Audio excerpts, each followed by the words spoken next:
मुनि जी प्रणाम। है मुनि वशिष्ठ जी और स्वयं मेरे दरबार में धन्यवाद जवाब मेरे दरबार में बता रहे। मुनि जी ऐसा कहकर मुझे शर्मिंदा ना करें। आप कहाँ और मैं कहाँ, आपके दर्शन पाकर मेरा जीवन धन्य हो गया।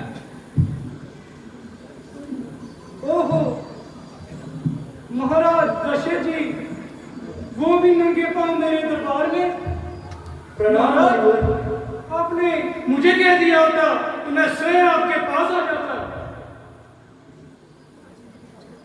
महामुनि जी, आपकी कृपा से धन दौलत राज्य साम्राज्य सब ठीक ठाक है, परंतु एक ही ख्याल है, एक ही फिक्र है जो मुझे अंदर ही अंदर दिन रात खाती रहती है कि क्या रघुवंश का वंश आगे नहीं बढ़ पाएगा?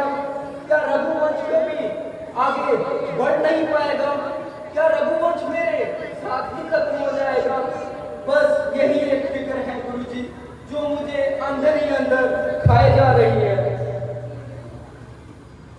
राजन, तुम मुझसे छुपाने की कोशिश मत करो। उत्तर तो तुम्हारे घर जरूर होंगे, क्योंकि उसका कारण बन चुका है। मगर याद रखो, जो शख्स गुनाह छुपाने के लिए कोई झूठ बोलता है, वो एक गुनाह और कर देता है।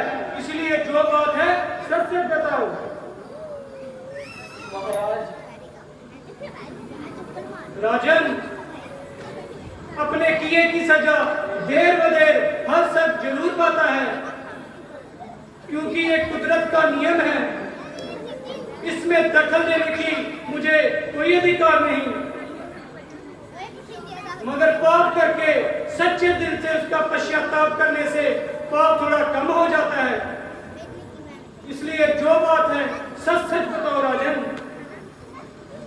हे मुनिवर, एक रात्रि जब मैं जंगल में शिकार खेल रहा था, तो अनजाने में मेरे बाण का निशाना मृग की जगह एक मनुष्य बन बैठा, और वो मनुष्य कोई और नहीं बल्कि पितृभक्ति का अवतार श्रवण कुमार था। उसकी मृत्यु के बाद उसके माता पिता ने मुझे श्राप दिया कि जिस तरह वे पुत्र वियोग में प्राण त्याग रहे हैं, एक दिन मैं भी पुत्र वियोग में प्राण त्याग दूंगा। हे गुरुजी, कुछ कीजिए, मेरे प्रायश्चित के लिए कुछ कीजिए, महायज्ञ का आयोजन कीजिए, ताकि मैं अपने पापों का प्रायश्चित कर सकूं। पितृभक्ति का अवतार श्रवण कुमार मारा गया।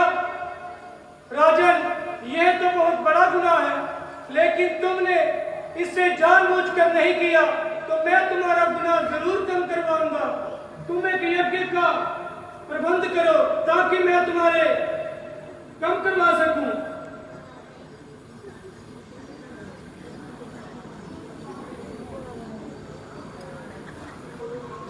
चलिए महाराज, यज्ञ का प्रबंध करें। आइए मेरे साथ, आइए महाराज।